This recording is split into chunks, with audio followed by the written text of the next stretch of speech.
Computer एवं सूचना प्रौद्योगिकी के लेक्चर नंबर 2 में आप सभी का स्वागत है आपके अपने YouTube चैनल रैंकिंग पीडिया एजुकेशन में। यहाँ पे हम आपका टॉपिक है वो आपका है कंप्यूटर एवं सूचना तकनीकी का परिचय। ये आपका टॉपिक है और आपका जो सब टॉपिक है वो है कंप्यूटर का इतिहास और ये है आपका लेक्चर नंबर 2।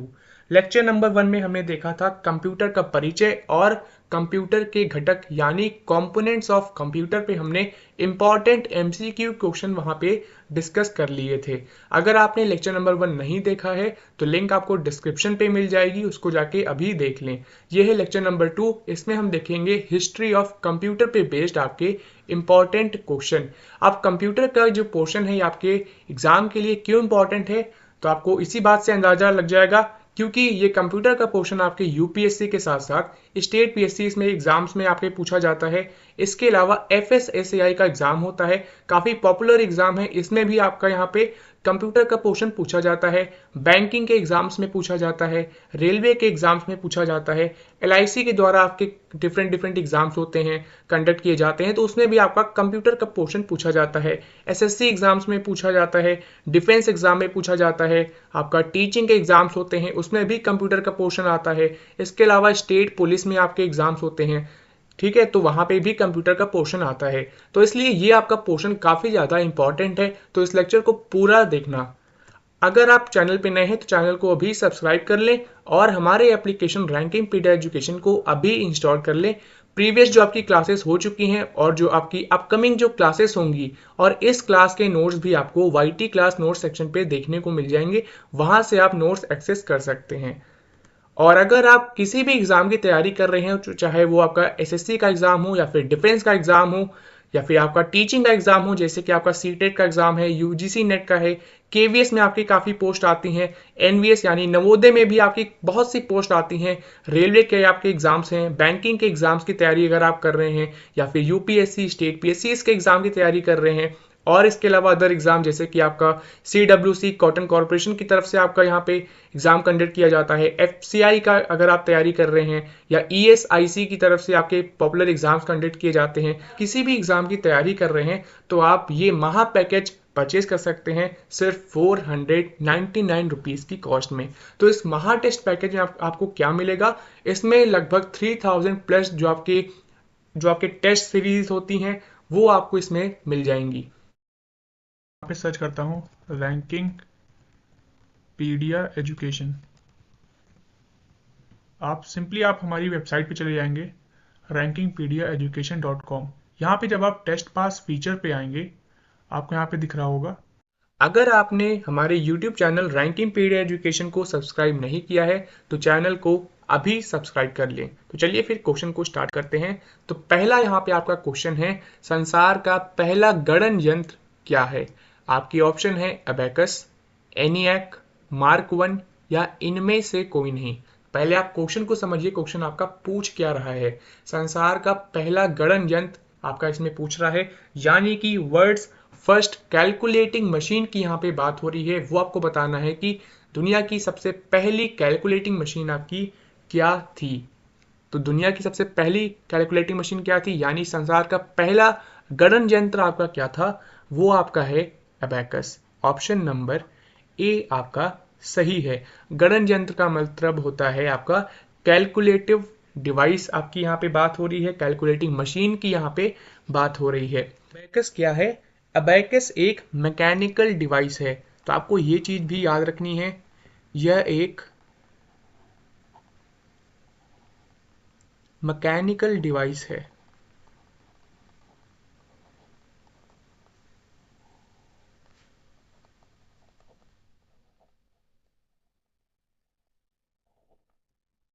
ये क्या है? ये आपकी एक मैकेनिकल डिवाइस है और इसका जो आविष्कार है ये कहाँ पे हुआ था? इसका आविष्कार आपका चीन में हुआ था। ये चीज भी आपको याद रखना है कि इसका आविष्कार चीन में हुआ था।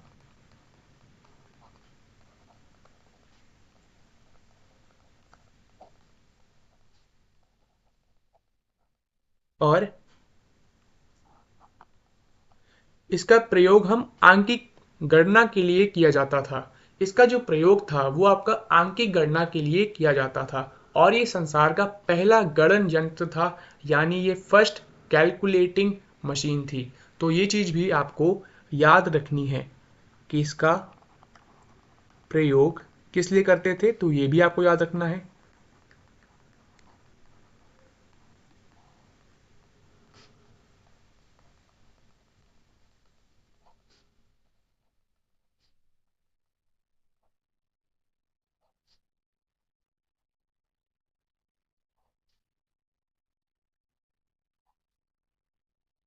ठीक है, तो ये 3 पॉइंट्स आपको याद रखने हैं। अगला यहाँ पे आपका प्रश्न है, निम्नलिखित में से किस भाषा से कंप्यूटर शब्द व्युत्पन्न हुई है।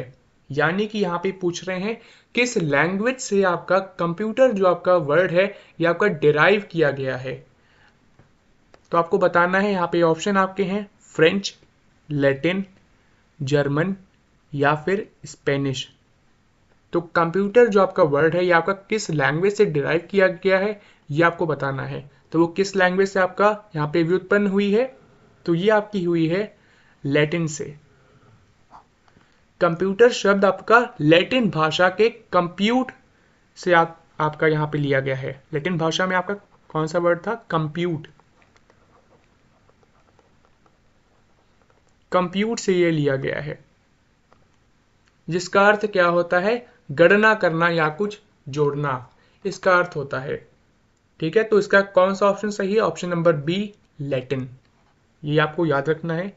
अगला प्रश्न है, इलेक्ट्रॉनिक कंप्यूटर का आविष्कार किसने किया था। आपके ऑप्शन है मार्कोनी, एलन हेम ट्यूरिंग, अलेक्जेंडर ग्राहम बेल या चार्ल्स बेबेज। तो इलेक्ट्रॉनिक कंप्यूटर का आविष्कार किसने किया था, एलन एम ट्यूरिंग ने इसका आविष्कार किया था। ये चीज आपको याद रखनी है।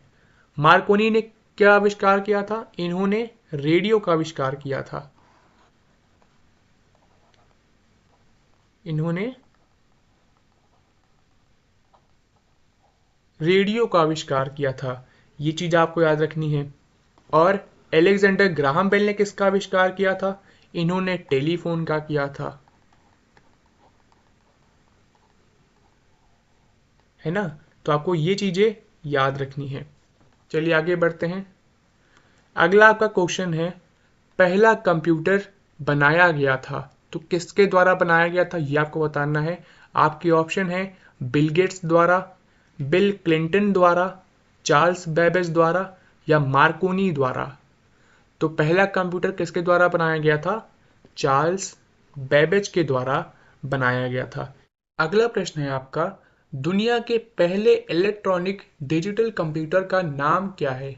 ऑप्शन है आपके ENIAC इनियक या प्रोलॉग, परम या यूनिवैक। तो दुनिया का पहला आपका इलेक्ट्रॉनिक डिजिटल कंप्यूटर क्या था, वो आपका था इनियक यानी ENIAC।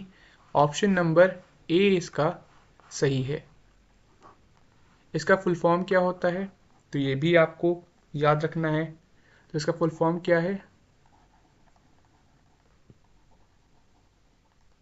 इलेक्ट्रॉनिक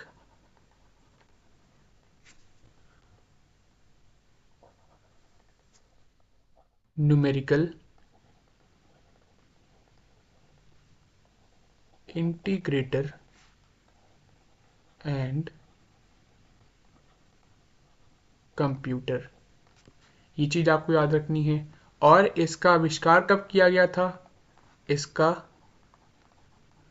आविष्कार 1945 में किया गया था।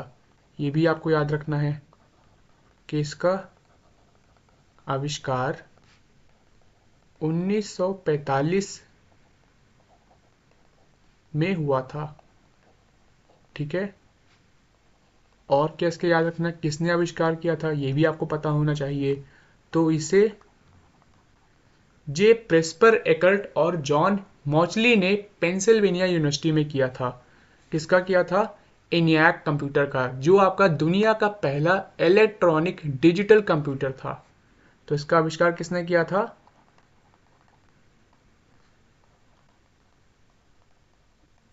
जे प्रेस्पर एकर्ट और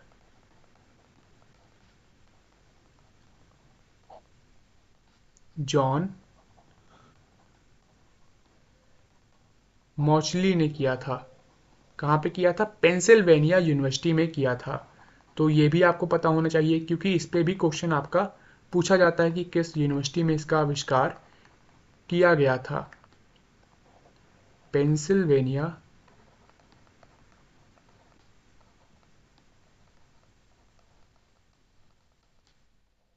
यूनिवर्सिटी में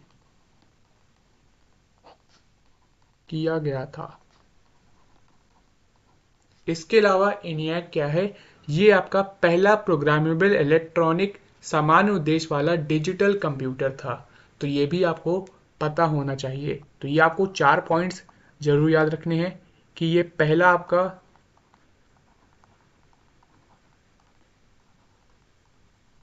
प्रोग्रामेबल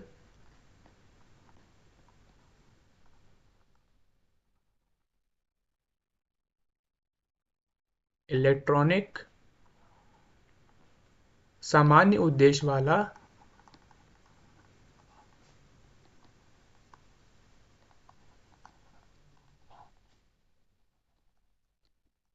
डिजिटल कंप्यूटर था।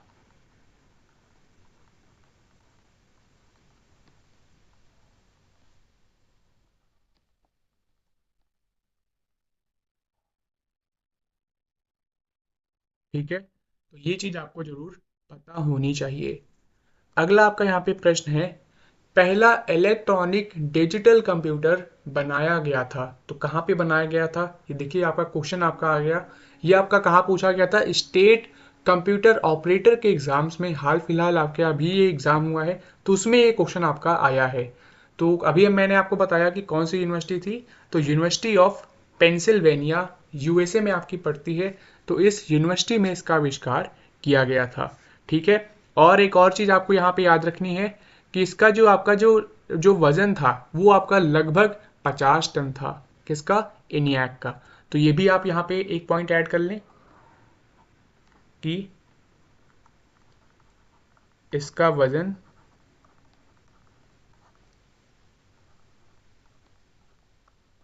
लगभग 50 टन था। ठीक है, तो ये 5 पॉइंट आपको याद रखने हैं। चलिए नेक्स्ट क्वेश्चन आपका यहाँ पे है। अगला प्रश्न आपका है, वाणिज्यिक उपयोग के लिए उपलब्ध कराया गया पहला कंप्यूटर आपका क्या था? तो ये आपको बताना है कि कॉमर्शियल यूज के लिए आपका जो पहला कंप्यूटर इस्तेमाल किया गया था, जो यूज किया गया था, वो आपका कौन सा था? आपके ऑप्शन है मैनियाक, एनियाक, यूनिवैक या इडवैक। तो पहला आपका कौन सा कंप्यूटर था जो कि कॉमर्शियल यूज के लिए आपका इस्तेमाल किया गया था? ठीक है, कॉमर्शियल पर्पस के लिए जिसका यूज किया गया था, तो वो आपका पहला कंप्यूटर आपका कौन सा है? तो ये भी आपका काफी अच्छा प्रश्न है। अभी आपके रिसेंट में एग्जाम हुआ था बैंकिंग का, उसमें आपका ये सवाल पूछा गया था। तो इसका आपका सही जवाब क्या होगा? कौन सा आपका ये पहला कंप्यूटर है? तो वो है आपका यूनिवैक। ऑप्शन नंबर सी इसका सही है। इसका फुल फॉर्म क्या होता है ये भी आपको याद रखना है, यूनिवैक। ठीक है, इसका फुल फॉर्म क्या है? यूनिवर्सल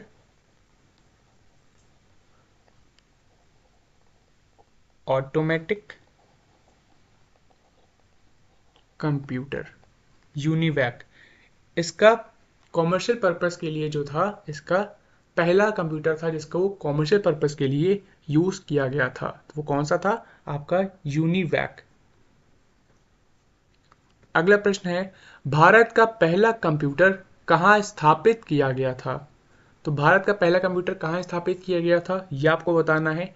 ऑप्शन है आपके भारतीय प्रौद्योगिकी संस्थान दिल्ली, या भारतीय विज्ञान संस्थान बेंगलोर, या Indian iron and steel company limited Burnpur, या भारतीय सांख्यिकीय संस्थान कलकत्ता। तो भारत का पहला कंप्यूटर कहाँ स्थापित किया गया था? यह आपका स्थापित किया गया था भारतीय सांख्यिकीय संस्थान कलकत्ता में। तो 1952 में स्थापित किया गया था एनालॉग कंप्यूटर। ठीक है, ये आपको याद रखना है।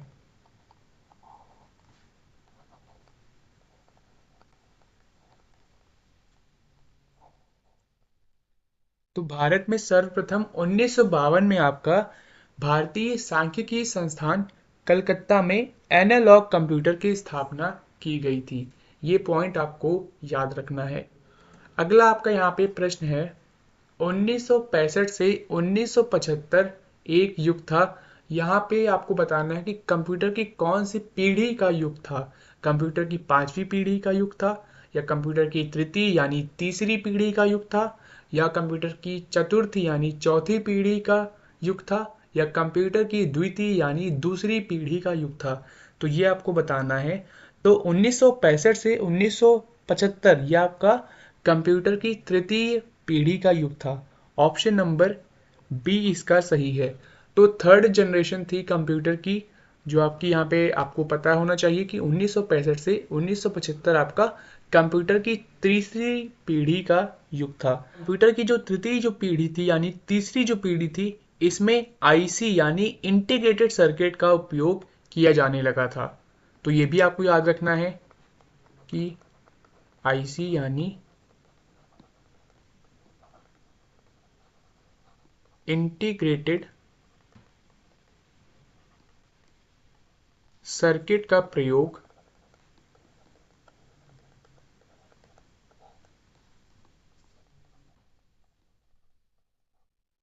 किया गया था। इस पीढ़ी के आपके जो पॉपुलर जो आपके कंप्यूटर थे, जो आपके प्रमुख कंप्यूटर थे, वो कौन से थे आपके प्रमुख कंप्यूटर में? आपके नाम कभी कभी पूछ सकते हैं एग्जाम में, तो ये भी आपको याद रखना है। जैसे कि ICL 2903, ये था पॉपुलर कंप्यूटर।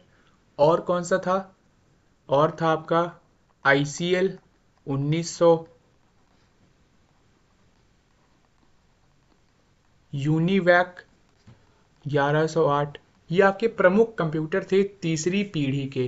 तो पहली दूसरी पीढ़ी में आपका तृतीय पीढ़ी का क्या अंतर था, ये भी आपको या पता होना चाहिए, एग्जाम में पूछ सकते हैं। तो जो आपकी तृतीय पीढ़ी का जो आपका कंप्यूटर था, ये आपका पहली और दूसरी के मुकाबले आपका वजन में थोड़ा हल्का था, ठीक है, और प्लस उनसे ज़्यादा तेज भी थे, यानी जल्दी से काम इनसे हो जाता था।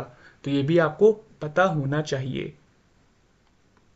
अगला आपका यहाँ पे प्रश्न है, कंप्यूटर की किस पीढ़ी में प्रोग्रामिंग के लिए यांत्रिकी यानी मैकेनिकल भाषा का प्रयोग किया गया था? तो वो कौन सी पीढ़ी थी, ये आपको बताना है। ये भी एक अच्छा क्वेश्चन है। तो आपकी पहली पीढ़ी में मैकेनिकल भाषा का प्रयोग किया गया था। अगला प्रश्न है आपका, वैक्यूम ट्यूब को कंप्यूटर की किस पीढ़ी द्वारा इस्तेमाल किया गया था? आपके ऑप्शन है पहली, दूसरी, तीसरी या चौथी पीढ़ी द्वारा इस्तेमाल किया गया था। तो ये आपको बताना है। तो वैक्यूम ट्यूब को कंप्यूटर की पहली पीढ़ी द्वारा इस्तेमाल किया गया था। ऑप्शन नंबर ए इसका सही है। तो ये आपको कैसे याद रखना है, कौन सी पीढ़ी में कौन सी क्या चीज़ इस्तेमाल हुई थी? तो ये मैं आपको बता देता हूँ। तो पहली पीढ़ी में आपका क्या इस्तेमाल हुआ था? वैक्यूम ट्यूब आपका इस्तेमाल हुआ था, ठीक है। और दूसरी पीढ़ी में आपका क्या इस्तेमाल हुआ था? ट्रांजिस्टर्स।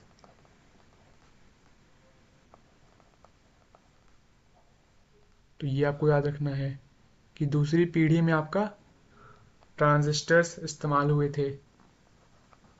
तीसरी पीढ़ी में क्या इस्तेमाल हुआ था? तो तीसरी पीढ़ी में आपका आईसी यानी इंटीग्रेटेड सर्किट इस्तेमाल हुए थे। फिर चौथी पीढ़ी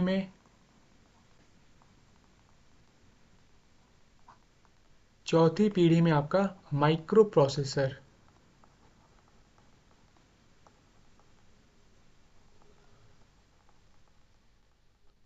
माइक्रो प्रोसेसर ये आपके इस्तेमाल हुए थे।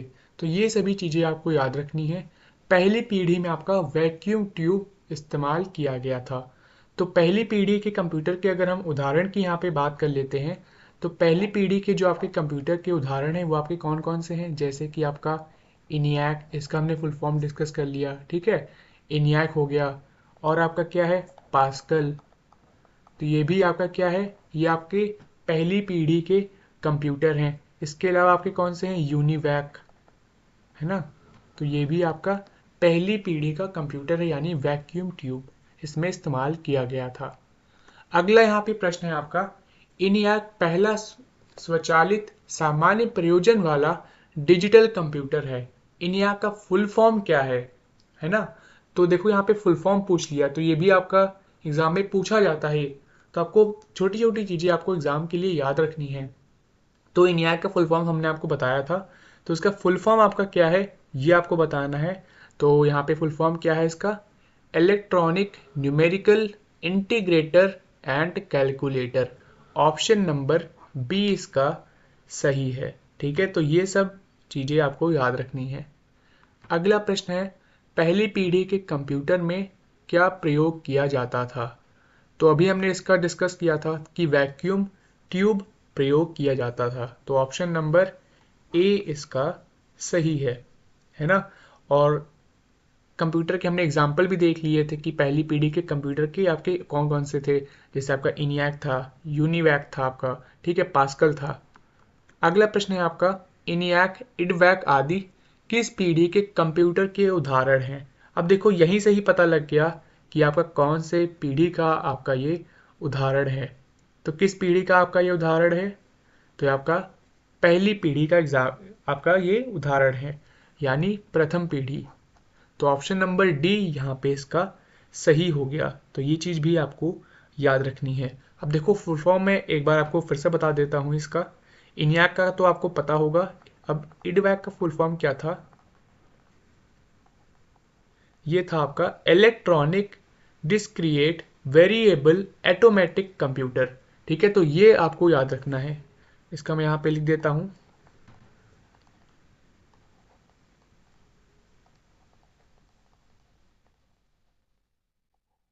इलेक्ट्रॉनिक डिस्क्रिएट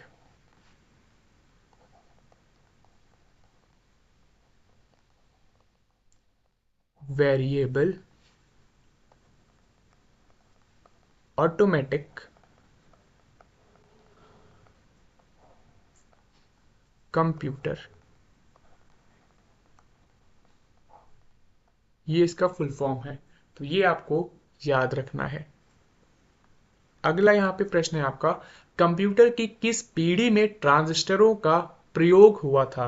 अभी मैंने आपको बताया कि कंप्यूटर की किस पीढ़ी में आपका ट्रांजिस्टर का प्रयोग किया गया था, तो किस पीढ़ी में आपका प्रयोग किया गया था आपका ट्रांजिस्टर का, तो ये आपकी थी दूसरी पीढ़ी, है ना, तो दूसरी पीढ़ी में कंप्यूटर के यहाँ पे कंप्यूटर में आपका ट्रांजिस्टरों का प्रयोग किया गया था। अगला यहाँ पे प्रश्न है आपका, आईसी के वर्गीकरण का आधार क्या है, तो ये आपको बताना है। पहला ऑप्शन है आपका ट्रांजिस्टरों की संख्या इसका आधार है, या कंप्यूटर का प्रकार इसका आधार है, या उत्पादक कंपनी ये आधार है, या डायोडों की संख्या यहाँ पे इसका वर्गीकरण का आधार है। तो ये आपको बताना है, ये भी आपका इंपॉर्टेंट क्वेश्चन है, आपके एग्जाम में पूछा गया है। तो क्या इसमें है इसका सही उत्तर, ये है यहाँ पे ट्रांजिस्टरों की संख्या इसका वर्गीकरण का आधार है। तो कंप्यूटर की जो आईसी के कई आपके आधारों पर वर्गीकृत किया जाता था, तो यहाँ पे जो है संख्या, जो ट्रांजिस्टरों की जो संख्या होती है ये आपकी प्रमुख होती है, तो इसमें आपका इसी के आधार पे इसका वर्गीकरण किया गया है। जैसे कि अगर मैं यहाँ पे बताऊं, तो जो 100 से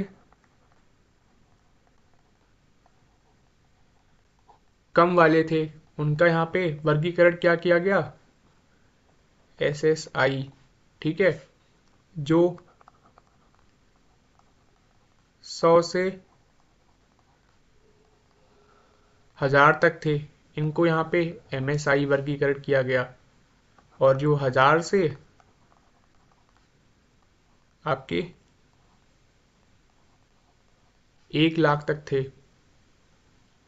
इनको यहाँ पे LSI वर्गीकरण किया गया।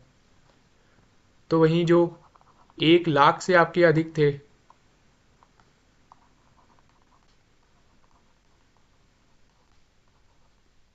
इनको वर्गीकरण किस में किया गया? VLSI में। तो VLSI का वर्गीकरण यहाँ पे ट्रांजिस्टरों की जो संख्या है, ये आपका एग्जाम में पूछ सकते हैं, तो ये चीज आपको याद रखनी है। और इसके बाद यहाँ पे आता है ULSI। ये आपका क्या होता है? जब 1 मिलियन से ज्यादा संख्या हो, जब ट्रांजिस्टरों की संख्या 1 मिलियन से ज्यादा हो या अधिक हो, तो ये चीज भी आपको याद रखनी है। ठीक है, ये आपका क्या है, यहाँ पे क्या मैं दर्शा रहा हूं, ये आपका है ट्रांजिस्टरों की संख्या। ठीक है, तो ये आपका है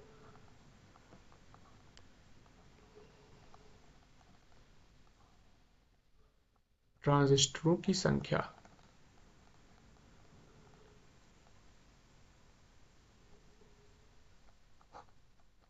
ठीक, और ये आपका है वर्गीकरण। तो ये आपका इंपॉर्टेंट है, ये चीज आपको याद रखनी है। तो आईसी के वर्गीकरण का आधार क्या था? ट्रांजिस्टरों की संख्या। तो ये चीज भी आप याद रखिएगा कि अगर 100 से आपके कम होंगे तो SSI इसका वर्गीकरण है, 100 से आपके 1000 के बीच है तो MSI इसका वर्गीकरण है, ट्रांजिस्टरों की संख्या के आधार पर। ठीक है, अगर ट्रांजिस्टर की संख्या 1000 से 1 लाख तक होती है तो उसका वर्गीकरण क्या है? LSI। अगर 1 लाख से अधिक है ट्रांजिस्टर की संख्या तो इसका VLSI है, और अगर 1 मिलियन से अधिक है तो इसका क्या है? ULSI। तो ये आपका है ULSI। ठीक है, ये आपका है ULSI। 1 मिलियन आपका कितना होता है? 10 लाख से ज्यादा। यानी कि ट्रांजिस्टर की संख्या अगर 10 लाख से अधिक है, ज्यादा है, तो उसका वर्गीकरण क्या है? ULSI। तो ये चीज आपको याद रखनी है। अगला प्रश्न है, एक छोटे सिलिकॉन चिप पर ट्रांजिस्टर और अन्य इलेक्ट्रॉनिक उपकरणों द्वारा बने पूर्ण इलेक्ट्रॉनिक सर्किट को क्या कहते हैं? तो ये आपको बताना है। आपके ऑप्शन है work station, CPU, integrated circuit या मैग्नेटिक डिस्क। तो इसे क्या कहते हैं? इसे कहते हैं इंटीग्रेटेड सर्किट। ठीक है, तो ये आपको पता होना चाहिए। तो इंटीग्रेटेड सर्किट क्या है? ये छोटे सिलिकॉन चिप पर ट्रांजिस्टर और अन्य इलेक्ट्रॉनिक उपकरणों पर बने होते हैं। ठीक है, तो ये आपका इंपॉर्टेंट क्वेश्चन है, इसे भी आपको पता होना चाहिए। तो अगर आप किसी एग्जाम की तैयारी कर रहे हैं जिसमें कंप्यूटर लिटरेसी का पोर्शन आता है, तो ऐसे में आप ये क्वेश्चन बैंक परचेज कर सकते हैं। इस क्वेश्चन बैंक में ऐसा क्या है खास? ये क्वेश्चन बैंक आपकी, इसमें जो क्वेश्चन रहेंगे वो आपके कंप्लीट इंग्लिश में रहेंगे। इसमें आपके 500 इंपॉर्टेंट MCQs क्वेश्चन रहेंगे जो हाल फिलहाल में आपके लेटेस्ट जो एग्जाम हुए हैं उसके आपके यहाँ पे क्वेश्चन रखे गए हैं। प्राइस सिर्फ आपकी 149 रुपीज़ है। तो इसे अगर आपको परचेज करना है तो सिंपली आप हमारी ऑफिशियल वेबसाइट rankingpediaeducation.com पे विजिट कर सकते हैं, या आप हमारे एप्लीकेशन को इंस्टॉल कर ले तो वहां से भी परचेज कर सकते हैं। लिंक आपको डिस्क्रिप्शन पे मिल जाएगी। तो अगला यहाँ पे प्रश्न है आपका, डैश पीढ़ी के कंप्यूटर माइक्रो प्रोसेसर तकनीक का प्रयोग करके विकसित किए गए थे। तो आपको बताना है कि कौन सी पीढ़ी थी जिसमें आपका कंप्यूटर माइक्रो प्रोसेसर तकनीक का प्रयोग करके विकसित किए गए थे। तो मैंने आपको ऑलरेडी बता दिया है, सब पीढ़ी आपको लिख के बताई थी कि पहली पीढ़ी में आपका वैक्यूम ट्यूब था, दूसरी पीढ़ी में आपका क्या था? ट्रांजिस्टर था, तीसरी पीढ़ी में क्या था? आईसी यानी इंटीग्रेटेड सर्किट था, तो चौथी पीढ़ी में आपका क्या हमने बताया था आपको? माइक्रो प्रोसेसर था। तो यहाँ पे कौन सा ऑप्शन होगा सही? तो ऑप्शन नंबर आपका यहाँ पे कौन सा सही होगा? तो ऑप्शन नंबर ए, चौथी पीढ़ी आपका यहाँ पे सही है। तो अब इसमें क्या हुआ था कि चौथी पीढ़ी के जो कंप्यूटर है इसका जो काल था वो आपको ये भी याद रखना है, इसका काल, इसका समय कब था? तो ये आपका था 1971 से लेके 1989 तक। तो इसमें क्या था कि जो आप देखो तीसरी पीढ़ी में आपका इंटीग्रेटेड सर्किट का इस्तेमाल किया गया था। ठीक है, तो इसमें क्या हुआ था चौथी पीढ़ी में कि इंटीग्रेटेड सर्किट की जगह यहाँ पे VLSI और ULSI का प्रयोग किया गया था। तो इसमें क्या हुआ था? तो ये चीज भी आपको याद रखनी है, इसमें VLSI और तथा ULSI का यहाँ पे प्रयोग किया गया था। ये आई है। ठीक है, और VLSI ULSI मैंने आपको बताया था कि ट्रांजिस्टर की संख्या कितने क्या होती है, तो VLSI में 1 लाख से ज़्यादा जब होते हैं तब होती है, ठीक है। और ULSI में क्या था, इसमें 1 मिलियन से ज़्यादा यहाँ पे ट्रांजिस्टर्स की संख्या होती है।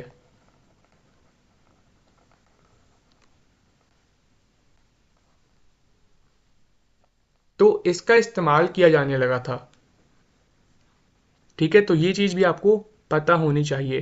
तो VLSI के तकनीकी उपयोग से माइक्रो प्रोसेसर का निर्माण होने लगा था। तो ये चीज़ भी आपको पता होनी चाहिए। तो कौन सी पीढ़ी थी आपकी, चौथी पीढ़ी के कंप्यूटर माइक्रो प्रोसेसर तकनीक का प्रयोग करके विकसित किए जाने लगे थे। अगला यहाँ पे प्रश्न है आपका, पहला माइक्रो प्रोसेसर 4004 किस कंपनी द्वारा बनाया गया था। तो ये किस कंपनी द्वारा बनाया गया था ये आपको बताना है। तो ये इंटेल कॉरपोरेशन कंपनी द्वारा बनाया गया था। कब बनाया गया था ये भी आपको पता होना चाहिए। ये आपका 1969 में बनाया गया था, इसका आविष्कार हुआ था आप कह सकते हैं, ठीक है। तो ये चीज आपको याद रखनी है। अगला प्रश्न है, माइक्रो प्रोसेसर की गति को किस स्पीड के रूप में यहाँ पे जाना जाता है। तो यहाँ पे गति बतानी है, किसके रूप में यहाँ जाना जाता है। ऑप्शन पहला आपका यहाँ पे है घड़ी की गति, दूसरा है मेगा स्पीड, तीसरा ऑप्शन है यहाँ पे बिट गति, चौथा है चक्र गति। तो यहाँ पे किस गति के रूप में जाना जाता है, तो आपका कौन सा ऑप्शन सही है, ऑप्शन नंबर ए घड़ी की गति। माइक्रो प्रोसेसर जो है ये आपका निर्देशों को निष्पादित करता है, उसे घड़ी की गति यानी क्लॉक स्पीड कहा जाता है। तो ये चीज आपको याद रखनी है। अगला प्रश्न है, निम्नलिखित विकल्पों को उनकी डेटा संसाधन यानी प्रोसेसिंग क्षमताओं के आधार पर आरोही क्रम में व्यवस्थित करें। मेन फ्रेम है, मिनी कंप्यूटर है और आपका माइक्रो कंप्यूटर है। अब आप यहाँ पे ऑप्शन देखो, इसको यहाँ पे आपको अरेंज करना है, ठीक है। तो आपको कैसे अरेंज करेंगे आप, तो देखो यहाँ पे डेटा प्रोसेसिंग के आधार पर आपका जो क्रम है वो आपका क्या है, माइक्रो कंप्यूटर आता है, फिर आपका आता है मिनी कंप्यूटर आता है, फिर आपका आता है मेन फ्रेम कंप्यूटर। तो यहाँ पे कौन सा ऑप्शन सही होगा, ऑप्शन नंबर आपका बी सही है। पहले क्या आता है, माइक्रो कंप्यूटर, फिर मिनी कंप्यूटर, फिर मेन फ्रेम कंप्यूटर। ये आपका डेटा प्रोसेसिंग के आधार पर आता है, ठीक है। ये चीज आपको याद रखनी है। जो आपका मेन फ्रेम कंप्यूटर होता है ये मिनी से ज्यादा और सुपर कंप्यूटर से कम शक्तिशाली होता है, ठीक है। ये चीज भी आपको पता होनी चाहिए। तो यहाँ मैं आपके पॉइंट्स यहाँ पे लिख देता हूँ कि जो आपका मेन फ्रेम कंप्यूटर होता है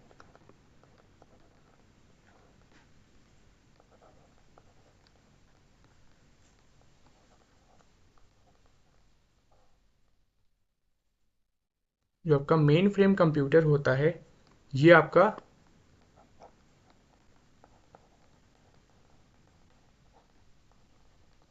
मिनी से ज्यादा शक्तिशाली और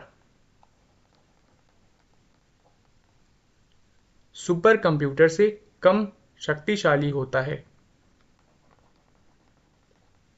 और सुपर से कम शक्तिशाली होता है।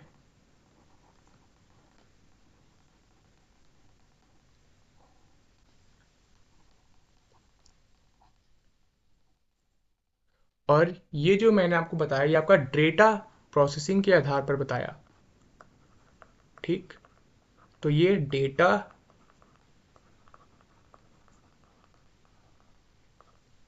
प्रोसेसिंग के आधार पर इसका क्रम है, क्या है, माइक्रो कंप्यूटर है, फिर आपका मिनी कंप्यूटर है और उसके बाद आपका आता है यहाँ पे मेन फ्रेम कंप्यूटर, ठीक है।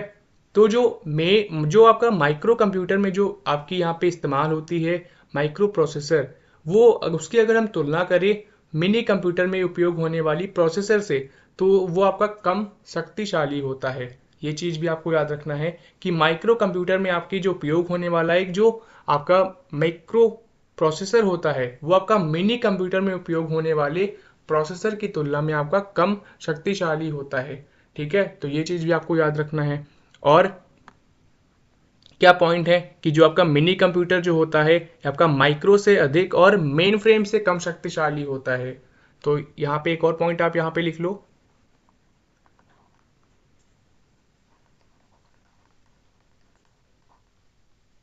कि मिनी कंप्यूटर आपका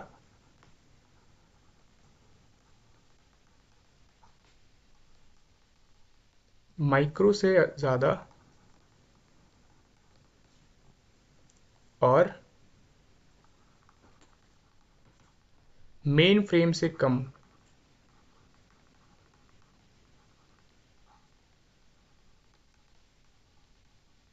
शक्तिशाली होता है।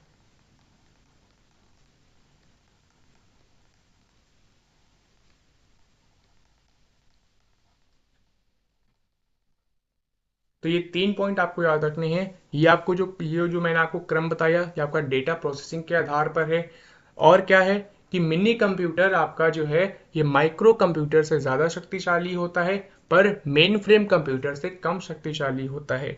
इसके अलावा जो आपका मेन फ्रेम कंप्यूटर है ये आपका मिनी कंप्यूटर से तो ज़्यादा शक्तिशाली होता है, लेकिन सुपर कंप्यूटर से आपका कम शक्तिशाली होता है। ठीक है, तो ये पॉइंट आपको याद रखने हैं। अगला यहाँ पे प्रश्न है, VLSI यानी वेरी लार्ज स्केल इंटीग्रेशन प्रकार के परिपथ वाले कंप्यूटर आपके किस पीढ़ी के कंप्यूटर्स हैं? ठीक है, देखो यहाँ पे फिर वही क्वेश्चन आ गया आपका। तो ये किस पीढ़ी के कंप्यूटर हैं? तो ये चीज अब यहाँ पे देखो पूछ ली लोगों ने। तो ये आपके एग्जाम्स में काफी बार घुमा फिरा के भी पूछ सकते हैं। तो आपका कौन सी पीढ़ी का कंप्यूटर था? तो ये था आपका चौथी पीढ़ी का। चौथी पीढ़ी में कंप्यूटर में क्या इस्तेमाल होता था? Micro processor. ठीक है, तो जो आपकी थर्ड पीढ़ी थी, यानी तीसरी जो आपकी जो पीढ़ी थी, उसमें क्या इस्तेमाल होता था? आपका इंटीग्रेटेड सर्किट। इंटीग्रेटेड सर्किट की जगह VLSI और ULSI का इस्तेमाल किया जाने लगा था चौथी पीढ़ी में। तो उसमें आपको कौन सा यहाँ पे ऑप्शन सही है? चौथी पीढ़ी, ऑप्शन नंबर डी सही है। अगला प्रश्न है, डेटा प्रसंस्करण क्षमता यानी डेटा प्रोसेसिंग पावर के संदर्भ में निम्नलिखित में से कौन सा विकल्प अलग अलग कंप्यूटर पीढ़ियों का सही क्रम देता है?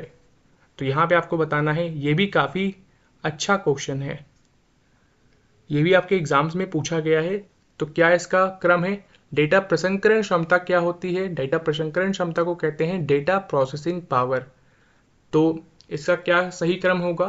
तो ऑप्शन नंबर सी इसका सही क्रम है। डेटा प्रोसेसिंग पावर के आधार पे आपका इसका सही जो आपका सीक्वेंस बनेगा वो आपका है सही ऑप्शन नंबर सी। ठीक है, अगला यहाँ पे जो प्रश्न है वो आपका है, वर्ष 2015 तक कंप्यूटर की किस पीढ़ियों का उत्पादन हुआ है? तो ये आपको बताना है। तो वर्ष 2015 तक कौन सी कंप्यूटर की पीढ़ी थी ये आपको बताना है। तो कौन सी थी वो आपकी थी पांचवी पीढ़ी थी। ठीक है, अगला यहाँ पे प्रश्न है, उन्नत तकनीक जैसे कि कृत्रिम बुद्धिमत्ता, क्वांटम कंप्यूटिंग आदि मुख्य रूप से किस पीढ़ी के कंप्यूटर के लिए थी? तो ये देखो एक और अच्छा क्वेश्चन आपके पास आ गया। तो ये आपकी कौन सी पीढ़ी थी? पांचवी पीढ़ी थी। ऑप्शन नंबर ए इसका सही है। तो जो कंप्यूटर की जो पांचवी पीढ़ी थी उसकी जो शुरुआत हुई थी वो आपकी कब से हुई थी? तो इसकी शुरुआत आपको याद रखनी है 1990 से हुई थी।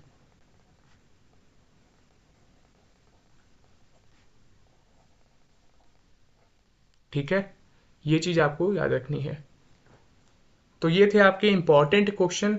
और भी आपकी अपकमिंग क्लासेस आएंगी हिंदी में, MCQs हम देखेंगे। तो चैनल को अभी सब्सक्राइब कर लें और लेक्चर सीरीज के लिए, प्लस इसके जो आपको नोट्स मिलेंगे वो आपको हमारे एप्लीकेशन पे मिल जाएंगे, YT क्लास नोट सेक्शन पे। तो चैनल को अभी सब्सक्राइब कर लें। मिलते हैं एक और नई लेक्चर सीरीज में, एक और नई क्लास में। धन्यवाद।